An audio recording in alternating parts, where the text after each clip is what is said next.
अस्सलामुअलैकुम वरहमतुल्लाहि वबरकातुहू। प्रकरण 2 पूर्ण संख्याओ। बराबर लगभग 3 पीरियड आमां लीधा छे। लास्ट पीरियड में आपणे गुणधर्मो विषे मैं समझावेलू। आज हूँ तमने योग्य गुणधर्मनो उपयोग करी योग्य गुणधर्मनो उपयोग करी सादुरूप आपो। सादुरूप आपो। दाखला समझावुं छुं। आपणे जे गुणधर्मो जोया गुणधर्मना अंदर याद होय पहेलो मैं तमने संवृत्तानो गुणधर्म समझावेलो के कोई पण पूर्ण संख्यानो गुणाकार पूर्ण संख्या ज आवे। बीजू एवुं जोयेलुं क्रमनो गुणधर्म। क्रमना गुणधर्म में 2 संख्या होय, डाबी बाजू पण 2 संख्या आवे, जमणी बाजू पण 2 संख्या आवे, उलट सुलट होय એટલે क्रमनो गुणधर्म। सरवाळानी निशानी होय तो सरवाळा माटे क्रमनो गुणधर्म, गुणाकारनी निशानी होय तो गुणाकार माटे क्रमनो गुणधर्म। जूठमां 3 संख्याओ आवे अने कौंस आवे। जो सरवाळानी निशानी होय तो सरवाळा माटे जूठनो गुणधर्म, गुणाकार होय तो गुणाकार माटे जूठनो गुणधर्म। त्यारबाद विभाजननो गुणधर्म आवेलो। एमां मैं तमने समजायेलुं के 2 निशानीओ भेगी होय, गुणिया अने सरवाळो या गुणिया अने बादबाकी, तो ए कयो नियम कहेवाय? विभाजननो गुणधर्म। आजे समजावुं छुं ए तमने ओळखवा माटेनी एक पद्धति छे। बीजू कोई पण संख्यानो गुणाकार एक साथे करवामां आवे तो मैं एवुं समजावेलुं के जो जवाब ते ज संख्या आवतो होय गुणाकार एक साथे करवाथी तो गुणाकारना तटस्थ घटकनुं अस्तित्व अने कोई पण संख्यानो सरवाळो शून्य साथे करवाथी जवाब ते ज आवतो होय तो सरवाळाना तटस्थ घटकनुं अस्तित्व आ तमने समजेला। हवे योग्य गुणधर्मनो उपयोग करी सादुरूप आपो। एमां पहेलो एक दाखलो समजावुं के एक रकम छे 73 वत्ता 549 वत्ता 27। हवे तमने थाय के साहेब आमां कयो गुणधर्मनो उपयोग करीए? 3 संख्या में कयो गुणधर्म आवे? मैं हमणां कीधुं 2 संख्या में क्रमनो, 3 संख्या में जूठनो गुणधर्म थी दाखलानी शरूआत थाय। 3 संख्या 73 549 અને 27 3 संख्या आवे એટલે જૂથના ગુણધર્મનો ઉપયોગ કરવાનો। હવે જૂથના ગુણધર્મ કઈ જ નહીં કરવાનું। ચાલો કૌંસ પહેલી રકમ 73 છે જ તો કૌંસમાં 73। હવે પહેલી રકમ તો લખી દીધી, બીજી રકમ લખવાની નહીં। કેમ કે એ તો લાઈનમાં આપેલી છે તો બીજાને છોડી દો। ત્રીજા નંબરને બીજા નંબર પર લખી દો વત્તા 27। कई रकम वही थी 549 ने बाहर लखो। मतलब जूठना गुणधर्म में पहली तीजी रकम नी जोड़ी बनाई देवानी। ख्याल आयो?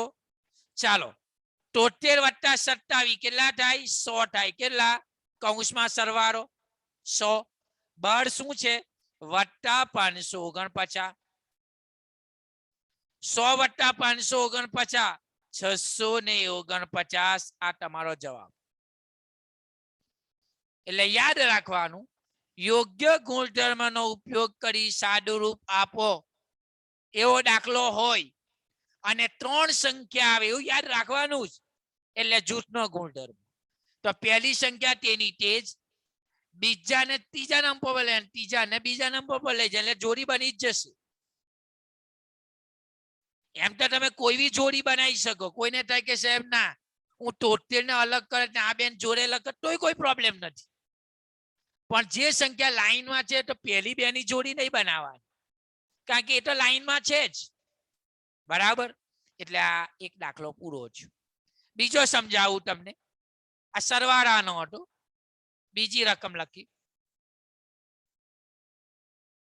એક રકમ છે, એક ગુણાકારની 4 ગુણ્યા 873 ગુણ્યા 25. ચાલો 3 સંખ્યા આવી. કયો નિયમ? જૂથનો ગુણધર્મ. ચાલો જોડી બનાવીએ. પહેલી રકમ તેની તેજ, બીજાને છોડ દો. છેલ્લી રકમ કઈ છે? 25. અહીં ગુણ્યા છે એટલે ગુણ્યા 25. કોણ વધ્યું? 873 ગુણ્યા 873. આગળનો દાખલો સરવાળાનો હતો. ત્યાં સરવાળાના જૂથનો ગુણધર્મ થયો, અહીં ગુણાકારના જૂથનો ગુણધર્મ. ચાલો 25 ગુણ્યા 4, 25 ચોક 100. કેટલા? 25 ચોક 100 ગુણ્યા 873 ના 873. હવે કોઈ પણ સંખ્યાનો ગુણાકાર 100 સાથે હોય તો સીધા 2 શૂન્ય લખી દેવાના. 873 ગુણ્યા 100 તો 87,300 જવાબ. એટલે જ્યારે પણ 3 સંખ્યા આવે, સરવાળો હોય તો પણ ક્રમનો ગુણધર્મ જૂથનો ગુણધર્મ, અને ગુણાકાર અને જોડી બનાવવામાં આસાન વસ્તુ કે પહેલી સંખ્યા તેની તેજ, ત્રીજાને બીજા નંબર પર લઈ આવવાની ને બીજાને છેલ્લે કરી દેવાની. કૌંસ પાડવાનો જૂથમાં. સરવાળો હોય તો સરવાળો થાય. અહીંયા ગુણાકાર છે એટલે ગુણાકાર કર્યો. તે રકમ તેની તેજ, પછી ગુણાકાર. એટલે મેં 2 દાખલા સમજાવ્યા જૂથના ગુણધર્મમાં. પહેલો દાખલો સરવાળા માટે જૂથનો ગુણધર્મ, બીજામાં ગુણાકાર માટે જૂથનો ગુણધર્મ. ચાલો હવે આગળ ત્રીજો દાખલો સમજાવું. નંબર 3. એક રકમ છે 45 ગુણ્યા 65 વત્તા 45 ગુણ્યા 35. ચાલો કેટલી સંખ્યા ટોટલ છે? 4. 1 2 3 4. અને નિશાનીઓ કઈ આવી? સરવાળાની પણ નિશાની છે અને ગુણાકારની પણ નિશાની છે. તો સરવાળો અને ગુણાકાર હોય તો ગઈકાલે સમજાયેલો કયો નિયમ? વિભાજનનો નિયમ. કયો નિયમ? વિભાજનનો નિયમ. હવે જો 4 સંખ્યામાં વિભાજનનો નિયમ જ હોય. 4 સંખ્યામાં કયો નિયમ હોય? વિભાજનનો. અથવા ગુણ્યા અને સરવાળો આવ્યો, યા ગુણ્યા અને બાદબાકી આવી, એટલે કયો નિયમ? વિભાજનનો નિયમ. હવે જો આ પહેલી 2 રકમ છે, આ બીજી 2 રકમ છે. ચાલો પહેલા 2 માં, આ 2 માં અને આ 2 માં સરખું કોણ? આ રકમમાં અને આ રકમમાં કોણ સરખું છે? બંનેમાં 45 આવે છે. તો જે રકમ સરખી હોય એને ક્યાં કરવાના? સરખા. એટલે એને બહાર સામાન્ય સંખ્યા તરીકે લેવાની. બંનેમાં કોણ છે? 45 અને 45. તો 45 બાજુ પર નીકળી ગયા. હવે શું પાડવાનો? ગુણ્યા કૌંસમાં. ચાલો પહેલામાં કોણ વધ્યું? 65. વચ્ચે શાની નિશાની છે? સરવાળાની. બીજામાં કોણ વધ્યું? 35. લખી દીધા. કૌંસ પૂરો. ફરી સમજાવું. જ્યારે 4 રકમો હોય ત્યારે વિભાજનનો નિયમ લાગે. વિભાજનના નિયમમાં સૌ પ્રથમ પહેલી 2 સંખ્યામાં અને બીજી 2 સંખ્યામાં જે સરખું હોય એને બાજુ પર લખો.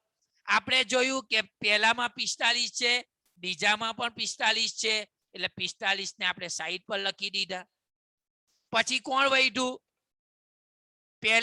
પહેલી રકમમાં 65 વધ્યા એટલે કૌંસમાં 65. વચ્ચે વત્તા છે એટલે અહીંયા વત્તા. અને બીજામાં કોણ વધ્યું? 35 એટલે 35. ચાલો આગળ 45 ગુણ્યા કૌંસમાં સરવાળો 65 વત્તા 35 100. હવે શું છે ગુણ્યાની નિશાની 45 ગુણ્યા 100 4500 શું જવાબ આવ્યો 4500 હજુ એક દાખલો સમજાવું વિભાજનનો ધ્યાન આપજો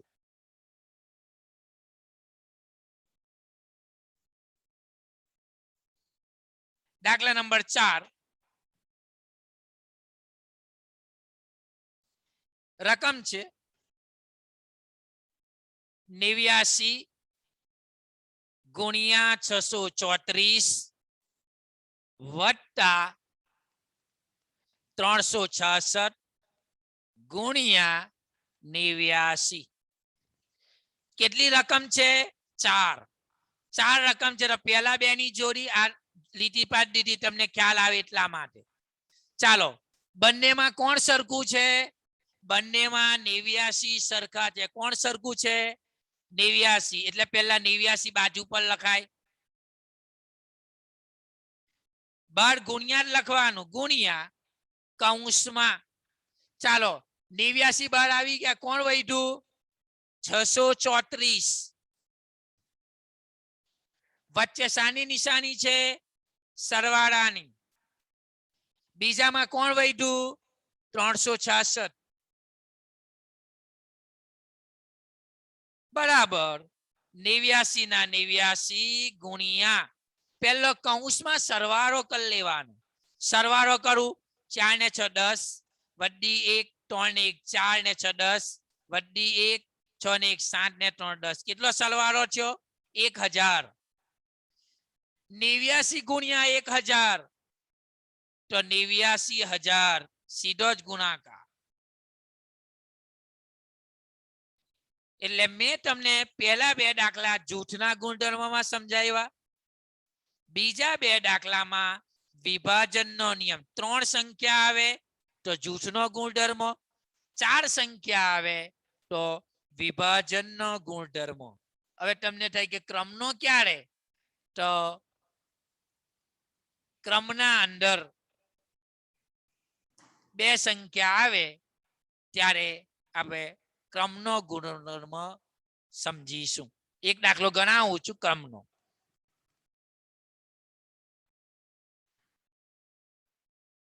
હવે મેં તમને 4 દાખલા સમજાવ્યા પહેલી 3 રકમ પહેલા બે દાખલામાં 3 સંખ્યાઓ જૂથનો ગુણધર્મ ત્યારબાદ 4 સંખ્યામાં વિભાજનનો નિયમ સમજાવ્યો બરાબર કઈ નહીં બે સંખ્યાના દાખલા આવતીકાલે જોઈશું બરાબર મેં તમને ખાલી 4 દાખલા સમજાવ્યા એટલે આ 4 દાખલાની પ્રેક્ટિસ કરજો તમારી સ્વાધ્યાય પોથીમાં આવા જે દાખલા હોય 4 રકમ વાળો હોય તે ગણ લેવાનો અને 3 રકમ વાળો હોય તે પણ તમે ગણી શકો છો સ્વાધ્યાય પોથીમાં તમારે ગણ લેવાના બરાબર અશેષ દાખલાઓ સ્વાધ્યાય પોથીમાં ગુણધર્મનો ઉપયોગ કરી સાદુરૂપ આપો એવું લખેલું જ હશે આજે તમે જે શીખ્યા એના જેવા જે દાખલા હોય એ તમે જાતે ગણી શકો છો બરાબર આજે માત્ર 9 જ વિદ્યાર્થી જોઈન્ટ છે 9 જ બરાબર કઈ નહીં તે છતાંય મેં ટોપિક ચલાવ્યો હજુ પણ દાખલા બાકી છે 2 રકમ વાળા ઇન્શાઅલ્લાહ આવતીકાલે સમજાવીશ આ ચોથો પીરિયડ મેં લીધો આ પ્રકરણનો યુટ્યુબ ના ઉપર પ્રકરણ 2 પૂર્ણ સંખ્યાઓ પાર્ટ 1 પાર્ટ 2 પાર્ટ 3 ના આજે પાર્ટ 4 એ રીતે વિડિયો છે ન જોયા હોય તો જોવાના વિડિયો તમે લાઈવ જોયા બાદ કોઈને એવું થાય કે ના મારે ફરી જોવું મને ખ્યાલ નથી આવતો તો MPSK vlogs YouTube પર જઈને ઓપન કરશો તો ઇન્શાઅલ્લાહ તમને મારા વિડિયો જોવા મળશે બરાબર વિડિયો ધ્યાનથી જોવાના સમજ ન પડે તો તમે પૂછી શકો છો બરાબર ઇન્શાઅલ્લાહ ફરી પણ હું સમજાવીશ તમને સમજ નહીં પડશે તો બરાબર એટલે ખાસ ધ્યાન રાખો મહેનત કરો બેટા બરાબર આજનો પીરિયડ અહીંયા સ્ટોપ કરું છું ખુદા હાફિઝ કોઈને કઈ પ્રોબ્લેમ હોય તો તમારું અનમ્યુટ કરું છું, બરાબર. ઇન્શાલ્લાહ પ્રોબ્લેમ તો નહીં હશે, પૂછી લઈએ દિલની તસલ્લી માટે, બરાબર.